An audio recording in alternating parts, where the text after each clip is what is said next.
ng Hesukristo at sa bawat isa na idinako ng biyaya sa umagang ito sa lugar ng sambahan. Bago po tayo bumasa ng mga salita ng Diyos, samahan niyo muna po ko sa panalangin. Amen. Hallelujah. Hallelujah. Our Heavenly Father, Creator of heaven and earth, giver of every good gifts, O Father God, we come to you in the name of your Son, our Lord Jesus Christ. We humble ourselves, O Lord. Wala po kami, Panginoong Diyos, na wala po kaming kakayahan, wala po kaming kalakasan, Panginoong Diyos, na makadako sa lugar na ito, maliban na makatagpo kami ng biyaya sa inyong harapan. Kaya't nagpapasalamat po kami, Ama, sa biyaya mong ibinigay sa amin sa umagang ito, sa biyayang hiningang buhay na muli mong ipinagkaloob sa amin upang makadalo, Panginoong Diyos, sa inyong gawain. Dakilang Ama, sa pagkakataong pong ito, humihingi po kami ng unang-una ng kalinisan ng puso at ng isipan upang maging karapat-dapat po ang inyong abang lingkod at ang bawat isa na tumanggap ng inyong mga salita. At gayon din, Ama, humihingi kami ng inyong paggabay upang ang inyong banal na Espiritu ang siyang patuloy na magpaliwanag at magpaalala ng lahat ng mga bagay na ito, Panginoong Diyos. Dakilang Ama, kung kami aasa sa aming mga sariling kakayahan, we may be able to misinterpret it, or Lord. O talagang mamimisinterpret namin ang mga salitang ito. Maliban na gamitin mo ang banal na Espiritu, these words will become powerless to us, O Lord. But with your Holy Spirit, this word will bring forth life to us, O Lord. Hallelujah. Bless everyone that's in here, Father God. Umaasa ang bawat isa ng inyong pagpapala, o dakilang Ama. At ito ang inaasahan namin, Panginoong Diyos. At dakilang Ama, give inspiration, Panginoong Diyos, sa bawat isa. Bigyan mo ng inspirasyon ang bawat isa. Kapag ang isang tao inspired, he can even cross the river. Sabi niya, he can even climb the highest mountain or cross the deep blue sea, O Lord. Give us inspiration, O Lord, so that we will always long for your word, Panginoong Diyos. Give us a heart that is always in love with you. Pag ang isang tao in love, hahamakin ng lahat, masunod lamang ang nararamdaman niya, Panginoong Diyos.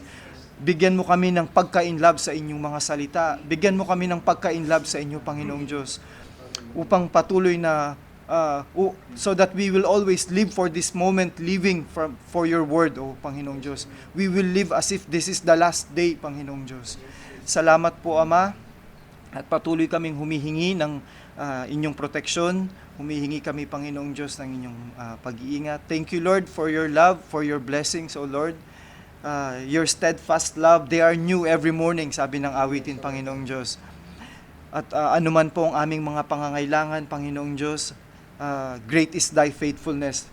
Lagi mong minimit, lagi mong ipinagkakaloob ang lahat ng aming mga pangangailangan, Ama. Salamat po, Panginoong Diyos, at patuloy naming iniaalay ang nalalabing oras ng pananambahang ito. Gawin mo pong fruitful, productive, at mapayapa, Panginoong Diyos. Open the eyes of our spiritual heart, our spiritual eyes, our spiritual ears, so that we will be able to see, Panginoong Diyos, lahat ng mga kalooban mo para sa amin sa umagang ito. We thank you, O Father God, and all praises and glory and honor be unto you in the name of our Lord Jesus Christ. Amen. Praise God. Buksan po natin ang ating mga Biblia. Amen. Sa Hebrews chapter 11 verse 3.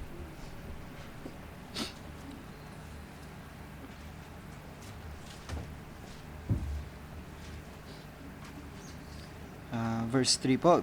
Hebrews chapter 11 verse 3. Through faith we understand that the worlds were framed by the word of God, so that the things which are seen were not made of things which do appear. Amen. Maaari na po tayong makaupo. Amen. Praise God. Nalalaman natin na ang mga mundo ay nalikha sa pamamagitan ng salita ng Diyos. Amen. At ang mga bagay na ito na nakikita natin ay nagmula sa mga bagay na hindi nakikita. Amen. Praise God. Parang nung unang nabasa ko itong talatang ito, parang parang hindi ko maintindihan kung ano yung, praise God. So, praise God. Pero pinasimple ng Diyos, lahat ng bagay na nakikita natin sa sanlibutan ngayon, nanggaling ito sa mga bagay na hindi nakikita. Amen. Praise God. So sabi nga, kung may mga puno rito, amen, meron ding puno dun sa kaharian ng Diyos. Amen. Kung praise God, kung may mga nilikhang kabayo, sabi nga, amen, sabi ng propeta, meron din, no? Kasi nga ang Panginoong Diyos amen, nakasakay siya sa kabayo. Amen. Praise God. Hindi yung dun sa first seal, no? Tama po. Praise God. Praise the Lord. Amen. Pinamagatan ko pong The Countdown ang mensahe sa umagang ito. Inspired din po ito dun sa ipinangaral ng ating kapatid. Praise God. Hallelujah. Sa pag-aaral ng salita ng Diyos, talagang hindi mawawala yung interventions at saka pambubulabog ni Satan. Sabi ko nga, nitong week na to, kung kailan talagang nagpe-prepare ka na para sa gawain, para sa mensahe, ito naman yung dating ng sobrang daming trabaho. Bakit parang hindi nauubos tong trabaho to? Sabi kong ganun. Dati, nung mga time na 4 weeks ago, walang masyadong trabaho. Sabi ko, bakit nitong last week na lang, kung kailan ako na yung magme-mensahe, sobrang ilang computers yung dinala galing sa site, ilang printers yung dinala galing sa site. In-audit ko, nag-inventory ako, pina-check sa akin. Bukod pa doon, may mga tumatawag pa sa akin, hindi umaandar yung ganitong software. Pwede mo bang install to? Sabi ko, bakit ganito? Sabi ko, but we know, sabi ko nga, mabuti na lang, bago pa dumating ang mga ganitong pagkakataon, binibigyan na tayo ng nakakapagbasa-basa na tayo. At totoo, amen, na kapag dumating na tayo dun sa panahon na gagamitin tayo, ang banal na Espiritu ang magpapaalala at magpapaunawa ng lahat ng bagay. Because this is not all from us. This is not from us. This is from God. This is from the Almighty God. So it's God who will provide and will produce, sabi nga, everything that is needed. He will bring forth something that is needed for that season. No? Praise God. The right food for the season. Amen. Praise God. So, praise God. No?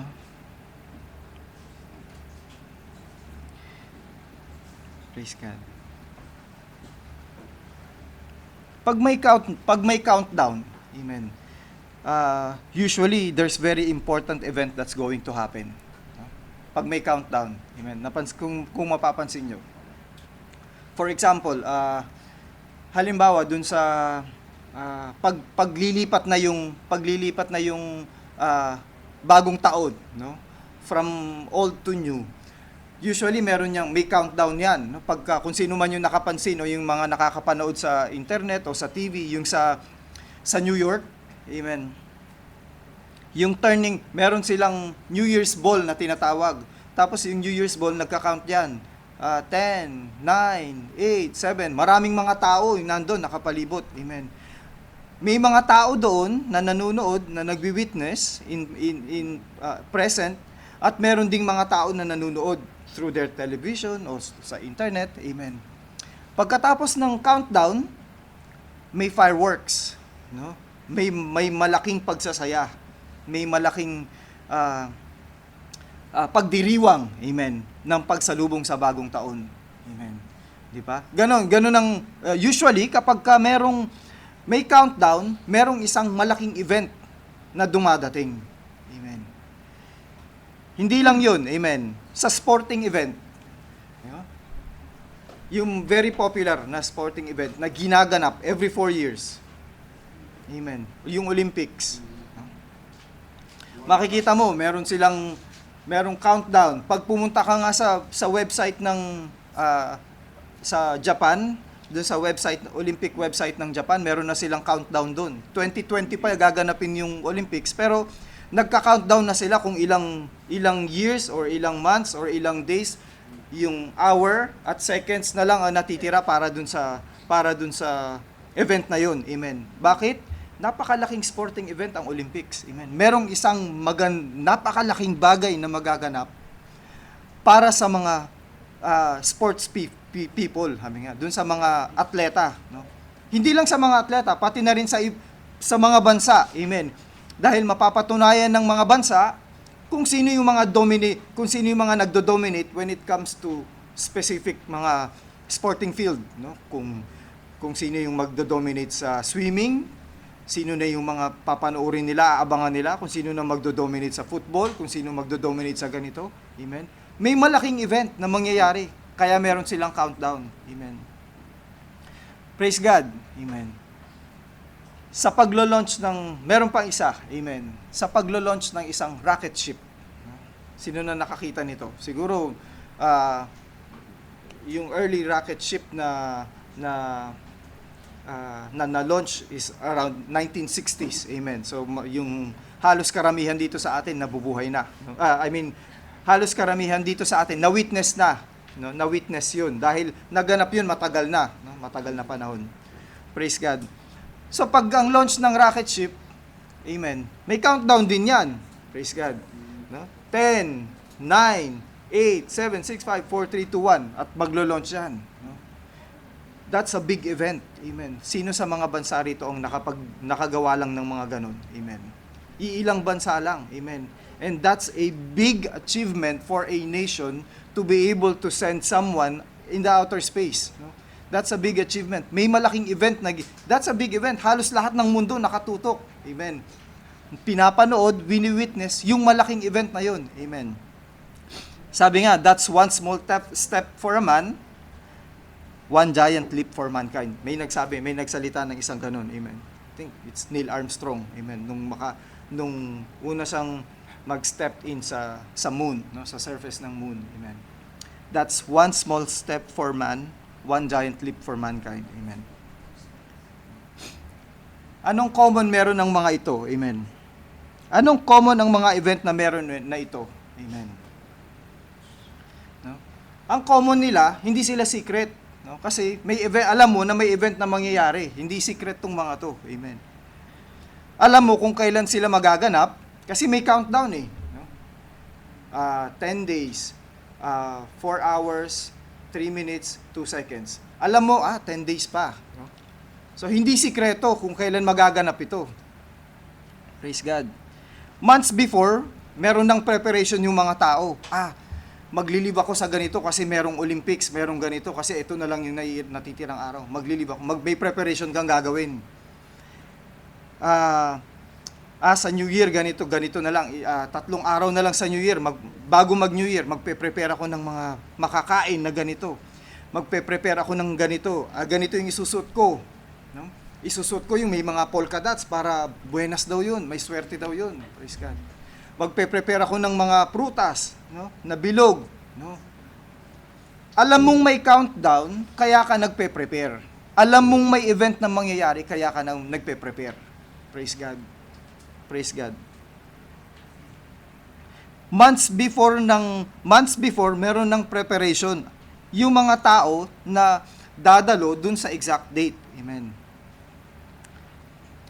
Praise God. Sabi ng prophet, when something happens here on earth, something also happens in heaven. Amen. Sa mga bagay na nakikita nyo dito, praise God, nagmula ito sa mga bagay na hindi nakikita. Kung nagaganap ang mga bagay na ito, amen, kung katipo ito ng mga bagay na nagaganap dito, meron ding nagaganap spiritually, amen, in heaven. Praise God. Sa ating mga Kristiyano, amen, babalik tayo ngayon doon. Sa ating mga Kristiyano, meron ding countdown, amen. Praise God. Praise God. Meron ding countdown na nagaganap, amen. Actually, there was already a cry. Praise God. 'Di ba? Meron ng cry. There was already a message, no? magkakaroon ng meron ng praise God. The cry for the coming of the Lord Jesus Christ. Meron na. Praise God. No? Magtatanong ako, secret pa ba yung pagbabalik ng Panginoong Jesus? Secret pa ba yun? Na-announce na eh. Secret pa ba yun? Praise God. Halimbawa, ito kasi madalas naming ma-experience ito sa bahay, sa family namin. Halimbawa, pag uuwi sila mama sa Pilipinas, si mama at saka sila papa, pag uuwi sila sa Pilipinas, pag may nagtanong, uuwi ba kayo? Oo, uuwi kami. Kahit wala pang exact date, naghahanda na yung mga tao. Naghahanda. Wala pang exact date ha. Sinabi pa lang, nag-confirm pa lang na uuwi na. Naghahanda na yung mga tao. Sikreto pa ba yun? Hindi na sikreto. Di ba? Hindi na sikreto. Di ba? Hindi na. May countdown. So habang papalapit yung araw ng pagdating nila, naghahanda na yung mga tao. Sabi nga, learn from them also. Alam mo, habang pinagmumuni-muni ko nga to, there is also a lesson from this, sabi ko.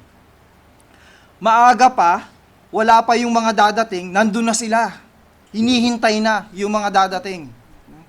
Maaga pa, wala pa sila mama. Naghihintay na sila days before, nandun na sila, nag-arrive na sila. No? Because, bakit? Sabi ko, bakit? Bakit nandun na sila? Because they're longing for help. Humihingi sila, meron silang hinihinging tulong. No? Bilang mga Kristiyano, amen, we should also be the same. Maaga pa tayo kasi humihingi tayo ng tulong sa Diyos.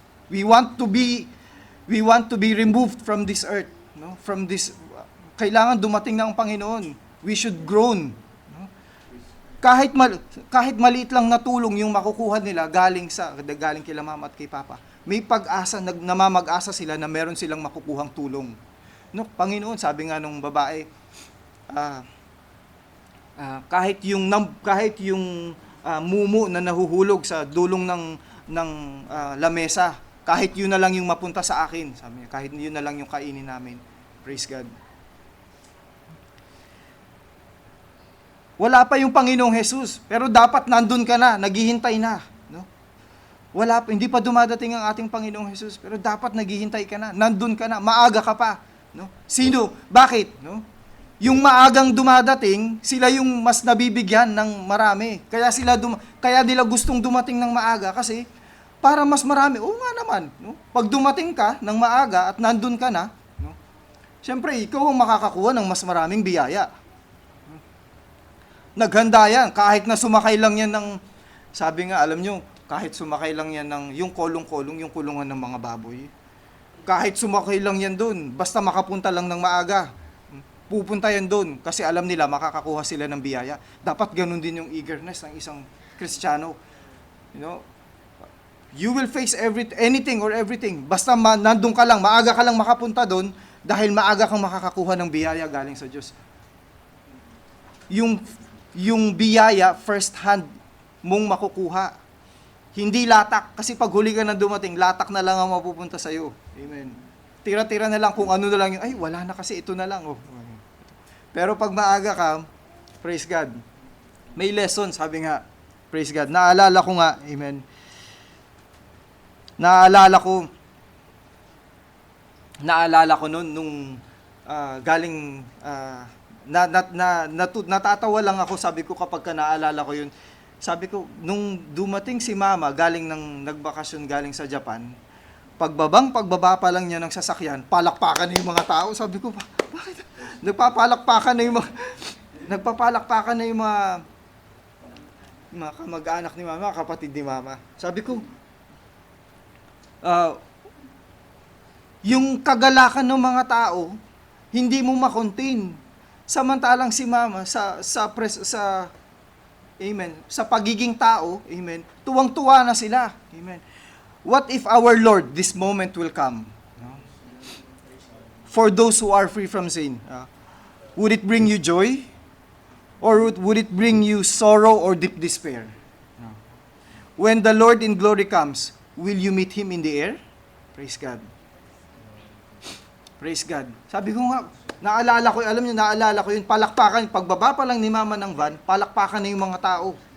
Sabi ko, paano pa kung pag ang Panginoong Diyos dumating? Amen. Would it bring you great joy? Panginoong Diyos! Nandito na hinihintay natin. Sabi ng prophet, we must be in the right place for it to happen. We must be in the right place.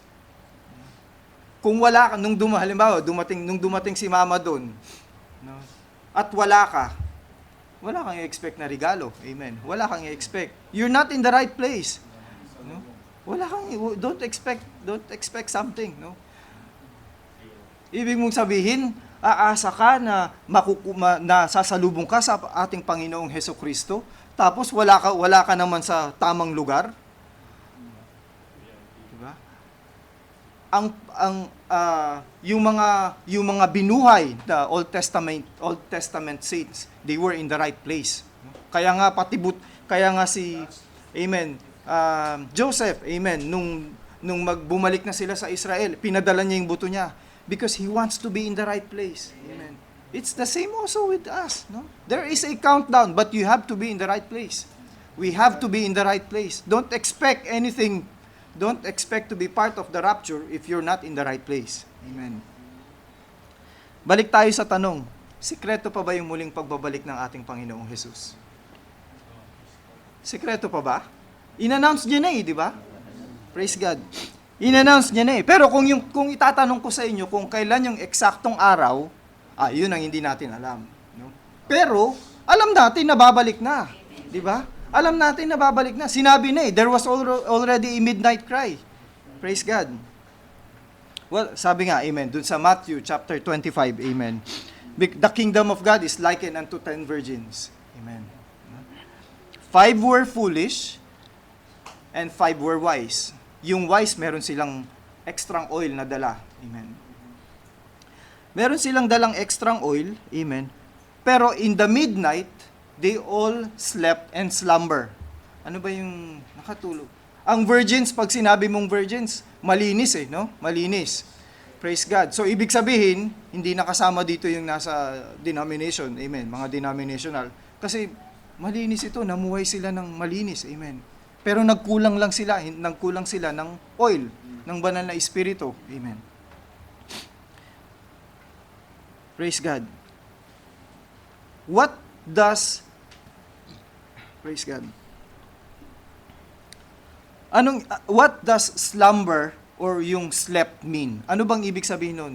Nakatulog ba sila? Ibig ba sabihin, nag-relax sila? Nag-relax o kasi nakatulog sa kadiliman ng katuruan, nakatulog sila and slumber, no?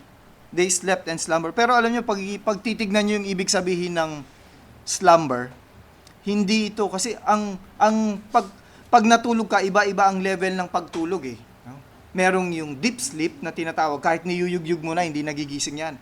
Kahit meron nang nagsisisigaw, hindi nagigising kasi tulog na tulog malalim. Meron din naman yung mababaw lang ang pagkakatulog. Yung slumber, yun yung slumber na tinatawag. Pag slumber, sabi ko nga, yung slumber, ito na madalas ako makarelate dito kasi si Eunice, kapag katulog yan, deep sleep talaga. Kahit na umiiyak na yung kapatid niya, kahit yugyugin mo na, hindi yan magigising. Pero si Steph, kahit bumubulong ka lang, asa na yung tete? Asa na yung tete? Sabi kong ganun. Ganun kagad yun. Bumubulong lang ako noon. Sabi ko, yun ang slumber. Amen. Praise God. Pareho silang nakatulog pero not in deep sleep. No? So, hindi sila nag-relax. Praise God. The point there is, sa ating mga Kristiyano, nasubukan nyo na ba yung kahit tulog kayo, kahit sa inyong panaginip, you were praying and you were casting out evil? Amen. Nasubukan nyo na yun? Amen. Praise God. If you are filled with the Holy Spirit of God, no, kahit nakatulog ka pa, amen, if you have the Holy Spirit of God, kahit nandun ka pa sa panaginip, in the name of the Lord Jesus Christ, no, you were casting out. Ibig sabihin, no, awake and sleeping, the Word of God, the Holy Spirit is with you. Amen. No? Praise God. Kahit natutulog ka, kahit gising ang inyong kaisipan, iniisip mo ang ating Diyos, amen. Kahit tulog ka na, amen. Ganun, kaya mo pa ring i-cast out ang kahit anong evil, o kaya mo pa ring manalangin kahit na doon ka sa loob ng panaginip, amen. Ganun marahil ang nangyayari dito sa, amen, sa mga wise virgin. They brought extra oil, no? They have an extra oil with them. They have the Holy Spirit in them. No? Kahit tulog, dala nila yung banal na espiritu. Amen. What is cry? What does cry symbolizes? No? It's calling out. No? And we were all called out. Amen. We were called out by the message of the hour, the message of the prophet. Amen. Behold, sabi niya, the bridegroom cometh, go ye out to meet him. Amen. Praise God. There was already a cry made. No?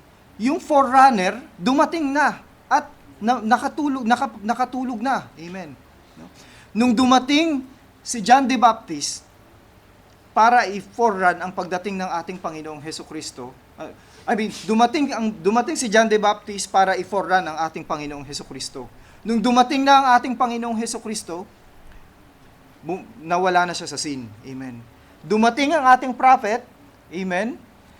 There was a cry, amen.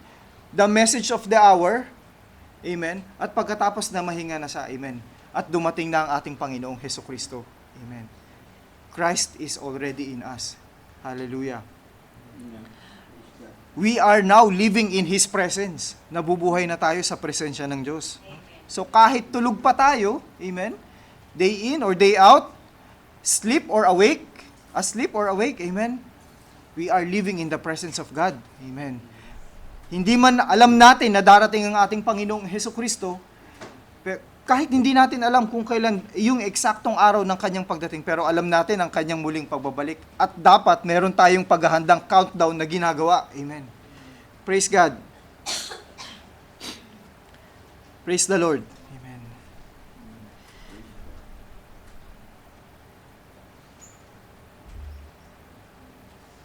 The problem now, sabi nga, ang problema ngayon, the cry was made, only few has recognized it. Tapos yung nakarecognize, yung ibang nakarecognize, amen, nami-misinterpret pa, yung nagkakaroon pa ng misinterpretation sa mga, amen, sa mga messages ng prophet. Amen. Meron akong na-encounter na isang, amen, sabi niya, para kung naitipo ito sa, amen, pagbabasa ng balita ngayon. Amen. Ito kasi ang mensahe ng propeta ay mabuting balita, ang dala ng ating Panginoong Hesukristo ay mabuting balita. Parang sabi ko nga parang pagbabasa rin ito ng mga balita ngayong panahong ito sabi ko. Kapag wala ang guidance ng banal na espiritu, it will all be misinterpretation. Sabi nung isang tao, amen, reading the news today is like this, sabi niya. If you don't read the newspaper, you're uninformed. No? If you don't read the Bible, if you don't read the messages, you're uninformed. Tama, no? Praise God. Kaya kailangan ng banal na espiritu. Amen. If you read it, pag nagbasa ka ng mga balita ngayon, you're misinformed.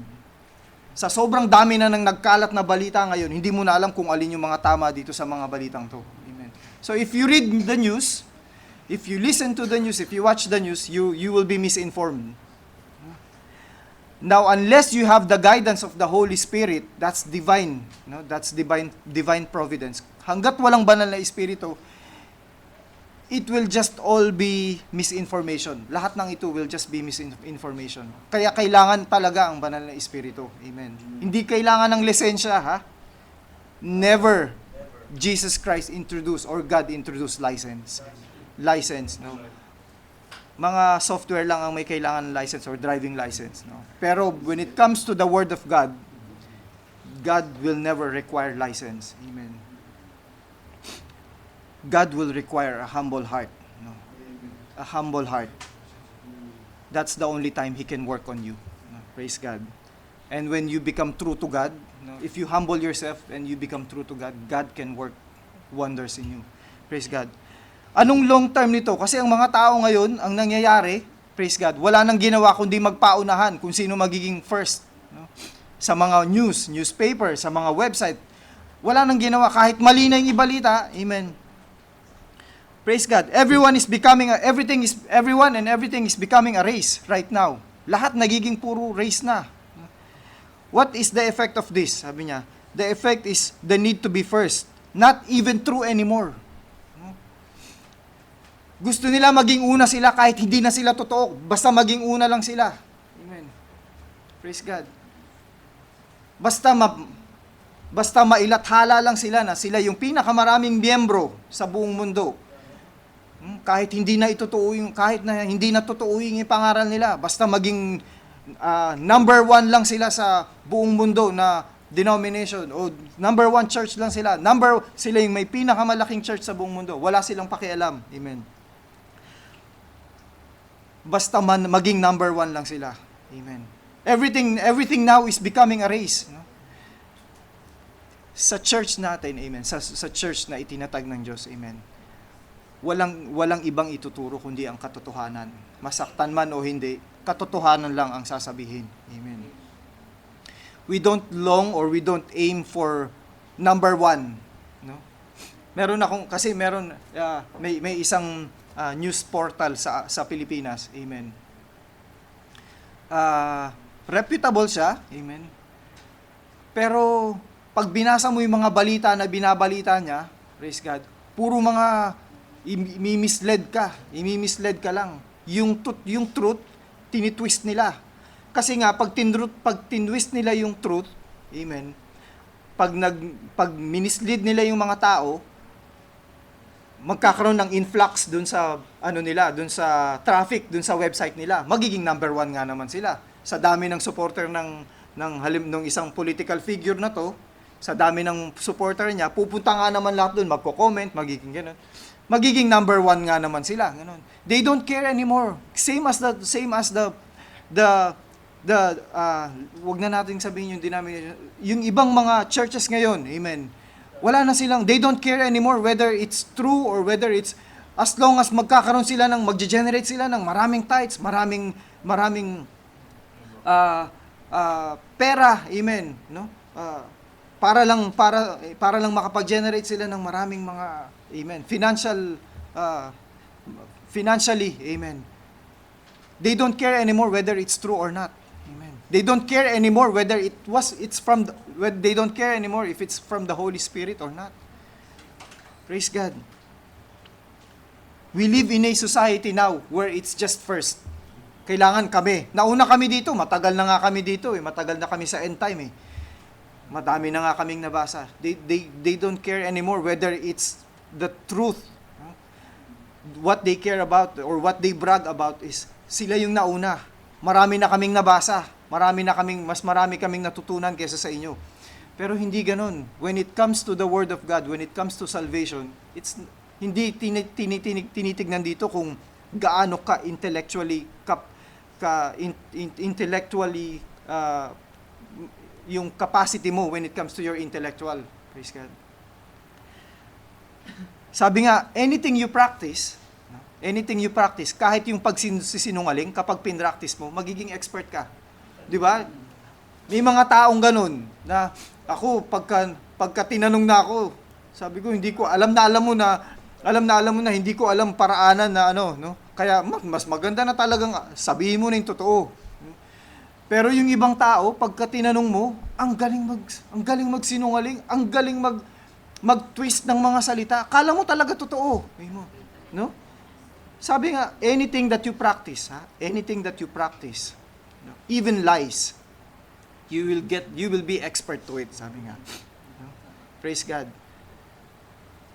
Naway, wag tayong dumating sa misinterpretation. Wag tayong dumating sa ganung pagkakataon. Misinterpretation of the Word of God. Sabi ng yung sa ating Panginoong Jesus, yung sa John chapter 21, 22 and 23. Amen. John chapter 21, 22 and 23.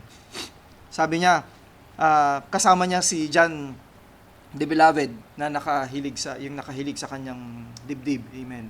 Tapos may tinanong siya, what will happen to this man? Sabi ng ating Panginoong Jesus, howbeit he never what is it to thee if he tarries till I come? Ano ngayon sa iyo kung mabuhay siya hanggang dumating ako? Sinabi niya.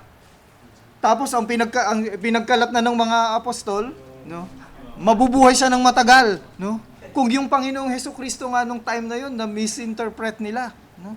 Praise God. Mabubuhay daw si John the Beloved ng hanggang dumating na ang Panginoong Hesukristo sa kanyang muling pagbabalik. That's misinterpretation. So no one is excuse. Walang pwedeng maging excuse for misinterpretation unless we ask and pray for the guidance of the Lord Jesus, of the Holy Spirit, no? Of the Lord Jesus Christ.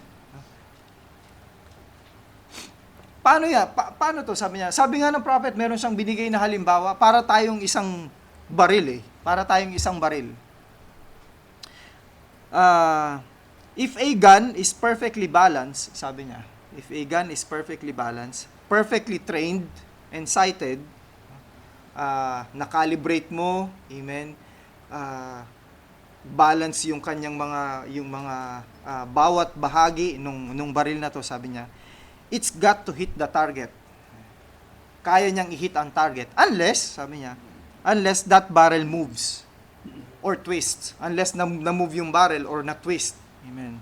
Or may vibrations galing sa hangin. Amen.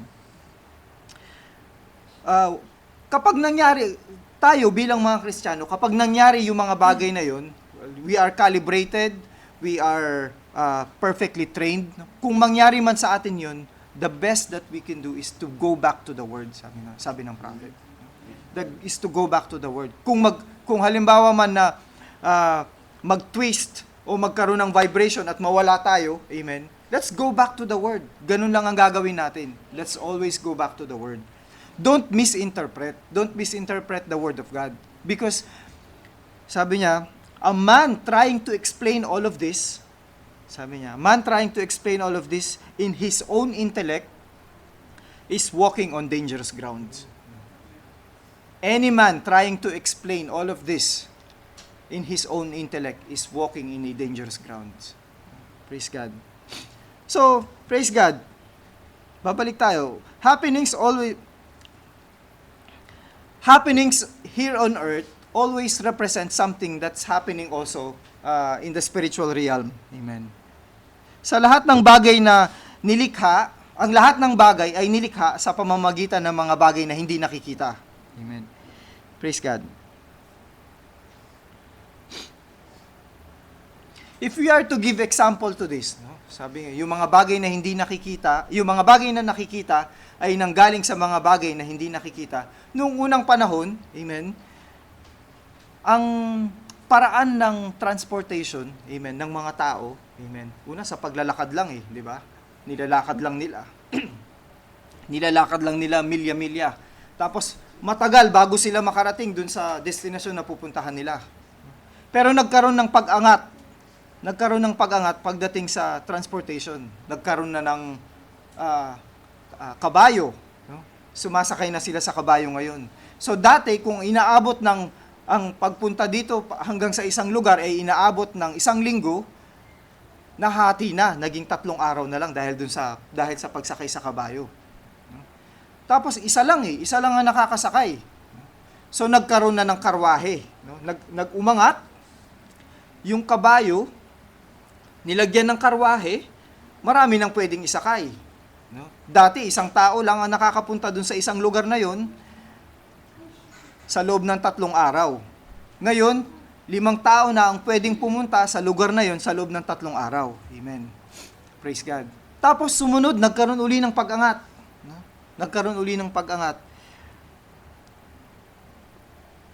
Paglipas ng maraming panahon, naimbento yung mga sasakyan. No? Yung mga kotse. Praise God.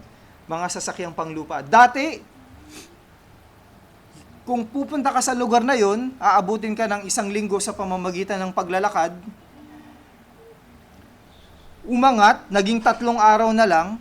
Amen. Nung nagkaroon ng kotse, amen, naging ilang oras na lang. 2 oras, 3 oras na lang. Amen. Praise God. At sa paglipas uli ng panahon, amen, umangat uli yung umangat uli, no? Ang form of transportation. Ngayon meron ng mga eroplano nung maimbento ng mga Wright brothers yung eroplano. Ngayon, uuwi ka ng Pilipinas kung lalakarin mo 'yun, aabutin ka ng ilang dekada bago mo marating ang Pilipinas. Ngayon, pag umuwi ka ng Pilipinas, non-stop, 8 hours and 45 minutes, minsan 8 hours and 15 minutes. Praise God. Nung pagkatapos maimbento ang eroplano, amen, tumaas uli. Sabi ng prophet, nagkaroon ng pagbabago uli, no? Na umangat uli. Dati kasi sabi niya, horsepower daw ang pamantayan. Horsepower ang pamantayan ng mga bagay na ito, no? So umangat uli yung horsepower, nagkaroon ng una mga kabayo lang, umangat, nagkaroon ng mga sasakyan, nagkaroon ng eroplano. Ngayon, anong meron? Kasi nung mai-preach ito ni Brother Branham, that was 1962. That was the time na yung tinatawag nilang space race, yung tinatawag nilang space race, kung saan nag-uunahan yung Russia at ang Amerika. Amen. Ngayon, ang tao, humahanap na ng pagkakataon para umangat na, hindi lang dito sa earth, kundi umangat na papunta sa kalangitan, heavenly bodies. Amen. Now, if these events, no, in the natural way, ay nagaganap dito, amen, meron itong katipo, amen. Praise God. Sa atin bilang mga Kristiyano, amen, unang-una, praise God, we were justified, sabi nga, that these were horses, no? Ito yung sa pamamagitan ng yung horse and carriage, yung tinatawag, no? And then we were umangat ang mensahe, amen, nagkaroon ng sanctification, amen. After sanctification, nagkaroon ng baptism of the Holy Ghost, no? Yung baptism of the Holy Ghost na ititipo dun sa eroplano, amen, kung saan umangat uli ang kaunawaan, amen, sa salita ng Diyos, amen. At ngayon, sabi ng prophet, we must go beyond. We must go beyond this, sabi niya. We have to ride on that rocket ship, no? And go beyond and be in the heaven, sabi niya. Paano ka amen, ano ba yung characteristic ng astronaut, sabi niya. Nung makarating ang astronaut sa space, amen, he can see everything, no? That the horse, that the cars, and that the airplane cannot see.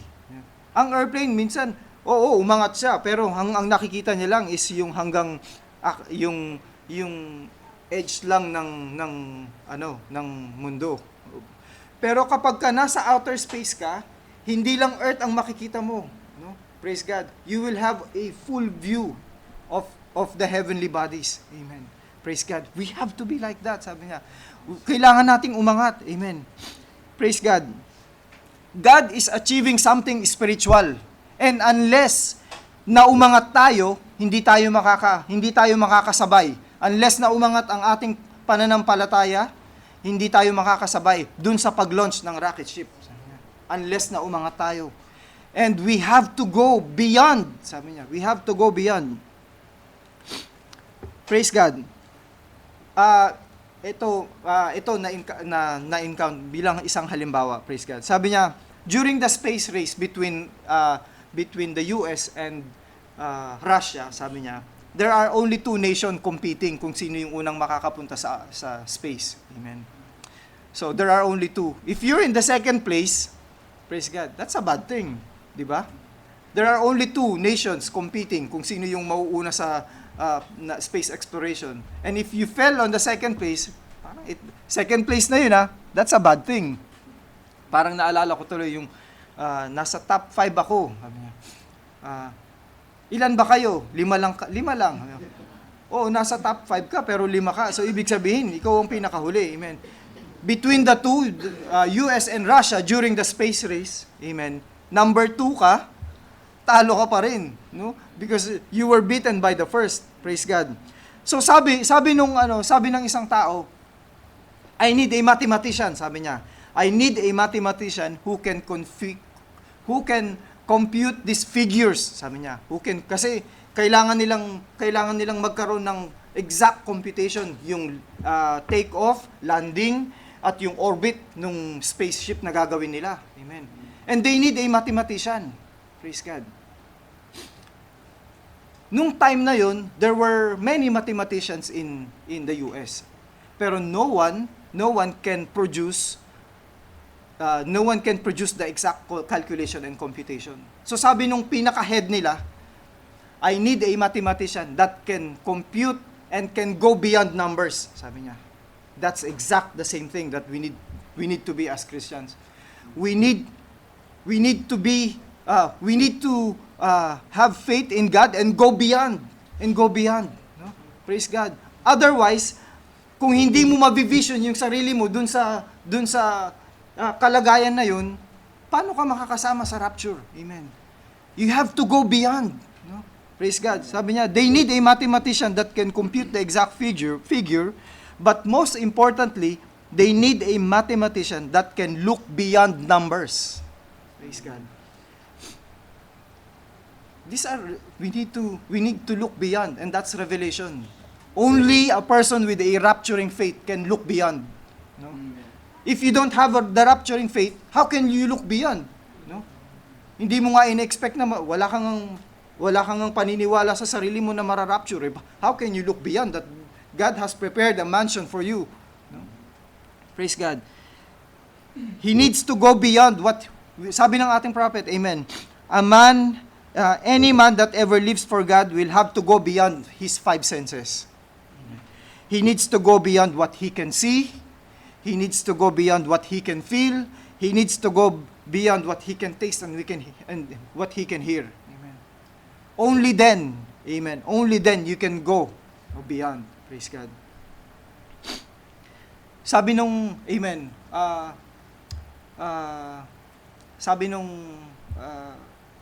yung dun sa NASA, amen.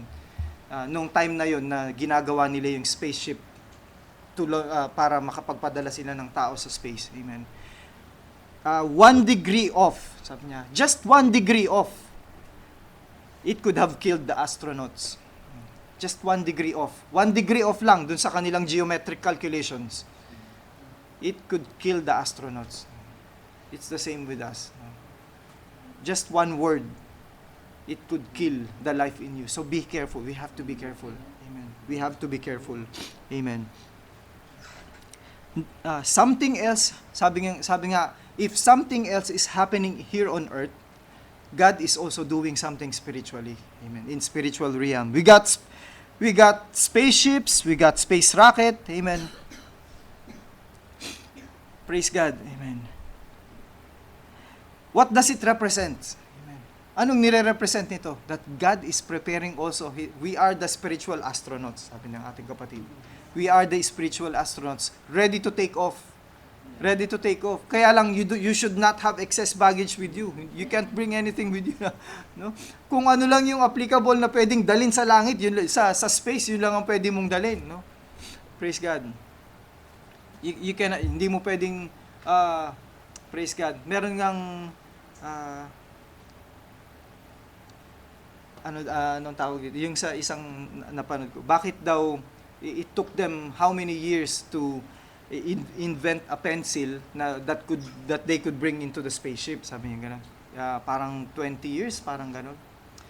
Tapos tinanong siya, kung mag-iimbento ka rin naman ng ganyan, sabi niya, nag-invento sila ng lapis na pwedeng mag-work sa outer space. Bakit hindi na lang nila ibinuhos sa ibang knowledge para naging kapaki-pakinabang pa, sabi niya gano'n. Kaya pala lapis, amen, kasi ang tinta, kapag ito nag-blot, pwedeng pumasok ito dun sa sa mga ano nila, kagamitan nila, pwedeng ma-damage yung kagamitan dun ng mga spaceship. Ganun. Hindi ko ma-recall yung exact ano niya, praise God. Pero hindi mo pwedeng dalin yung hindi applicable doon. That's what I mean. Yun yung gusto kong sabihin. Hindi mo pwedeng dalin yung hindi applicable doon. Kaya wala silang mga ballpen na hindi applicable para sa spaceship, sa outer space, kasi yung ink nun pwedeng mag-cause ng damage dun sa ibang parts sa loob kasi may walang gravity dun eh. So lahat nagfo-float, no?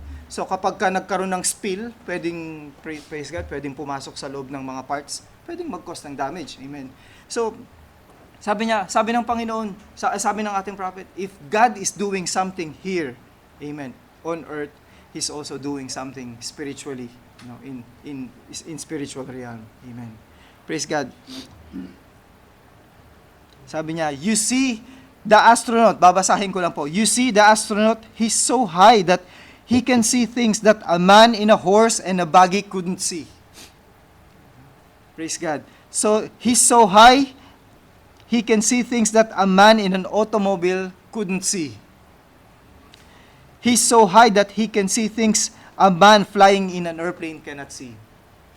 Amen. So we have to be an astronaut. Praise God. Hallelujah.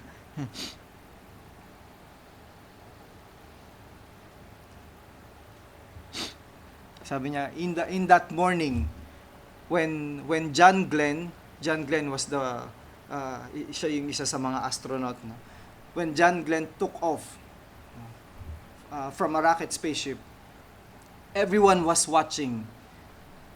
Yung mga nasa baba, they were just watching, and some of them were even crying. Pero John Glenn was taking off, no? Tayo bilang mga Kristiyano, yung mga iiwanan natin dito sa sanlibutan, they were all just watching and they are all crying, no? While we take off and while we go with the Lord Jesus Christ. Amen. Now, kung may countdown, kung sa mga special event na ito, may mga countdown, ang Diyos din meron siyang countdown. No? Meron din siyang countdown, and His countdown starts at 7. No? Or is always at 7, is perfect at 7. No? Nagkaroon ng 7 church ages. Amen. Ephesus, Smyrna, Pergamo, Thyatira, Sardis, Philadelphia, Laodicea. Now, we are at the last number, Laodicea. Amen. Kung nag-start ng 7, 6, 5, 4, 3, 2, no? Ephesus, Smyrna, Pergamo, Thyatira, Sardis, Philadelphia, Laodicea, take off. Pag sinabi na ng control unit, take off. Yung rocket spaceship, it will produce a very powerful energy to launch the rocket spaceship out from Earth and into the atmosphere. And we're now in the last church age, the shortest church age, sabi nga kanina. Amen. We are now in Laodicean church age. And the church is about to take off. We're about to take off. Amen. Praise God. That's the power of God. Sabi niya, it's the God. Amen. If man did it by education, no, to create a spaceship, amen. The spiritual scientists are doing it by revelation. Amen. Ano tong mga naririnig natin? Amen. Ang mga naririnig natin na tuwing sharing, amen. Praise God. Lalong lumilinaw. These are revelation. And God is taking it by revelation. Praise God. One is by education, the natural way, the natural scientists, the natural astronauts, amen. And one by revelation, amen. The sons and daughters of God, amen. Now, what is this message all about? Amen. We want you to be in your toes. We want you to be in your toes. We want you to be ready, watching every minute. Sabi ng, amen, quit your nonsense, sabi niya. Kung ano man ang meron, amen, na hindi tama, hindi mabuti. Quit your nonsense. Nonsense, amen. Quit your nonsense. Just get down to the business with God. Diretsuhin mo na. No? Praise God. Quit your nonsense. Amen. Because it's later than you think. Sabi niya, it's not later than you think. Akala mo matagal pa, pero praise God. If science is achieving something, no? If science is achieving something, God is also doing something for His church. Kaya nga, hindi ba kayo nagtataka? Parang lalong, God is making everything clear for us. No? Every bit of the message of the prophet is parang becoming plain, as crystal. Nagiging malinaw ang lahat. Pinapalinaw ng Diyos. Kung gumagawa ang tao in a natural way, nagkakaroon sila ng advancement, amen. Ganon din ang mga Christian, amen, ang mga believers, amen. Nagkakaroon din sila ng pag-angat at paglago sa unawa sa ating Panginoong Hesukristo at sa mga kapahayagan. Amen. We are like, ihalin tulad tayo sa agila, amen, gaya nung naipangaral ng ating kapatid. No? How many times an eagle can see? Gaano ka layo, amen, ang kaya niyang makita na malinaw, amen. 7, 8, 9, 10 times compared to the vision of man. 8? Praise God. No? We were compared to an eagle, amen. Nakikita na natin na ganito pala, that we were, ang mga ni-redeem lang, ang mga nag-i-intercede lang ang ating Panginoong Hesukristo dun sa mga ligtas. Bakit siya mag-i-intercede dun sa hindi ligtas? No? He is our lawyer. No? He is our lawyer. He cannot be lawyer also dun sa isang hindi naman niya kliyente. Amen. Magiging lawyer lang siya dun sa kliyente niya. And that, tayo yun. And He is mediating, Jesus Christ was mediating, no? To the Father. Paano ba yun? He is mediating us to the Father. No? He is in between us and the Father. And now, Jesus Christ is with us. Amen. Jesus Christ is with us. Praise God. How far? Amen. Praise God.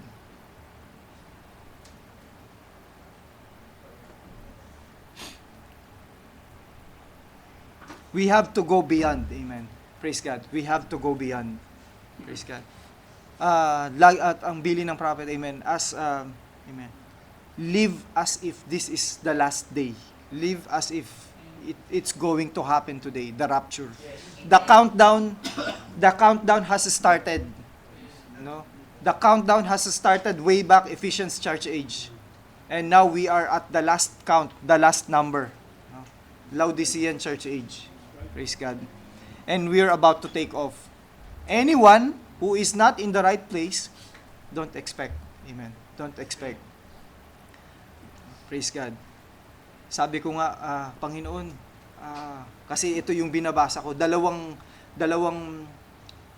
message ang ipinreach ni Brother Branham about the countdown.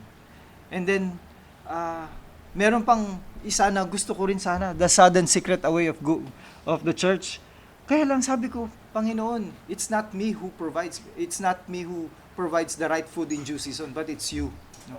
Guide me, oh Lord. I also feel that this is appropriate. No? Today we are on a countdown. And after the countdown, there's a big event that's going to happen. Amen. Don't just be spectators. No? Be there. No? Huwag kayo na, nung i-launch yung rocket ship, nakatingin lang yung iba, nanunood, yung iba umiiyak. Umiiyak habang pinapanood na naglo-launch, umaangat, papuntang outer space yung space. Amen. Pwede ka rin naman nandun.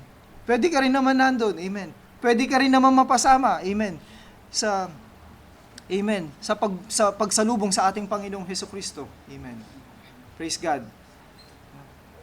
The countdown has started and it's about to end. Amen. Praise God. Let's be there. Praise God. Brothers and sisters. Amen. Samahan niyo po ako sa panalangin. Anihan ko pong tumayo po tayong lahat. Praise the Lord.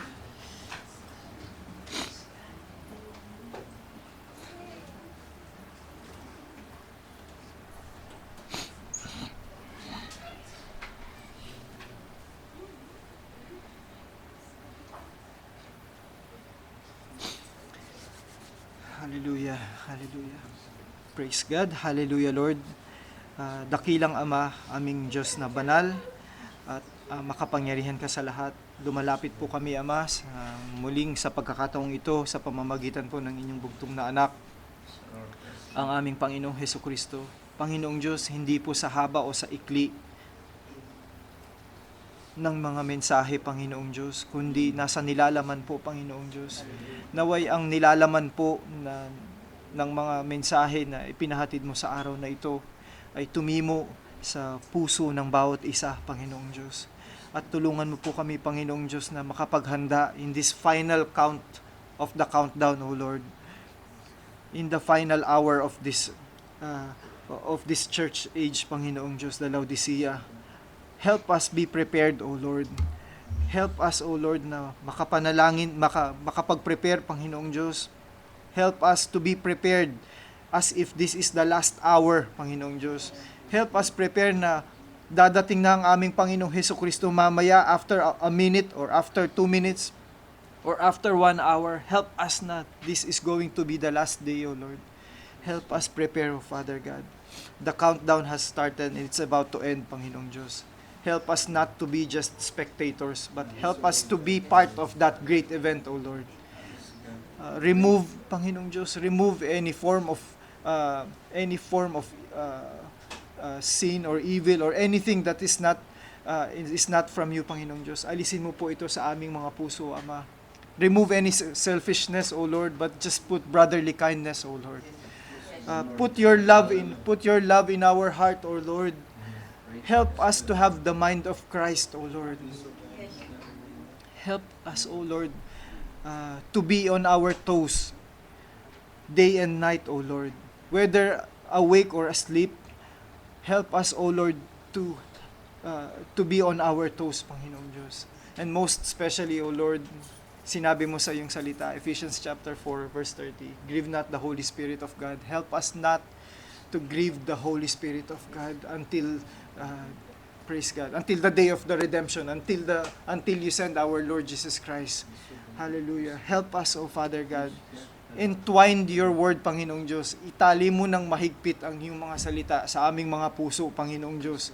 Mahigpit na hindi ito huhulagpos, Panginoong Diyos, sa anumang bagay na maaring panunukso ni Satanas, Panginoon. Help us, O Father God, grow in the knowledge of our Lord Jesus Christ. Help us grow in your revelation habang hindi pa dumadating ang aming Panginoong Hesukristo. Help us, O Lord, not to misinterpret any of your word, O Father God. Help this church grow, Panginoong Diyos. Help us, O Father God.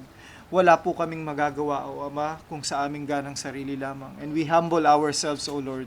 We humble ourselves to you. Salamat po, Panginoong Diyos, sa lahat ng mga biyaya mong ito. And we pray, O Father God, na this grace will reach also our loved ones near and far, Panginoong Diyos. Help us, O Father God. We ask this, O Lord, in the name of our Lord Jesus Christ. Amen. Praise God. Praise God.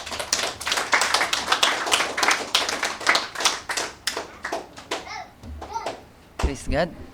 Glory to God, mga kapatid. Alam kong pinagpala ang bawat isa ng ating Diyos. At let's always be in the right place, mga kapatid. Always, mga kapatid. Huwag kayong lalabas doon sa right place na inihanda ng Diyos, which is His Word. Mga kapatid, we will see everyone in the rapture. Praise God. Hallelujah. Tayo dadako sa closing song. At para sa closing prayer, pangungunahan tayo ng ating pastor.